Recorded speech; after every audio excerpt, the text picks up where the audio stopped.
Ndé tu allais expliquer que tout ça a anniversaire à Judo Club Kodokan avec Maître Machuda Lengole, Gambe Moya ya Bamasa Msuba Kufa, Maître Far West de Maître Dekinda, M4 Ozalana, Maître 100 kg en Angola, Maître 100 paquets na Kin, na Bamasa Msuba 100 plat, B50, Balondo, donc faut solo déjà na Fali Poupa, tout fait tango awa. Le 13 juin, ils en a Bobini.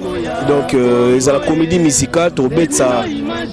C'est à quartier latin, à l'académie, donc Boébika, Mochili Passa, Téléma Mikolo Danger. Et puis tous les samedis dans Vitry, dans les Ardoines, 6 bis Léon Geoffroy.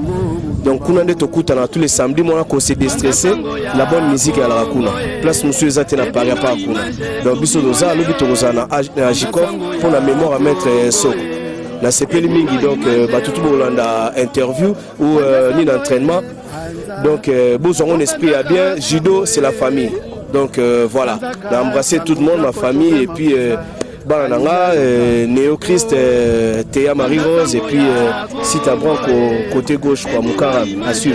Merci Nassebou, avec Maître Lourloueto, Maître Japonais, Maître Bobo, on a fait tout mbote, Babige, Bangotou, ba famille, quoi, Moutabo ya Mouningate, Babi, Soko Lingo, ça vrai Maître, Yako Kouana Dojo, et ça te on a Pomba, on a la Vimba, à Cortel, Babige, Yon de vrai Maître. Merci, et d'une image, na Limoué. Panda sango ya Congo et dino image tour du monde. Panda sango ya Congo et dino image.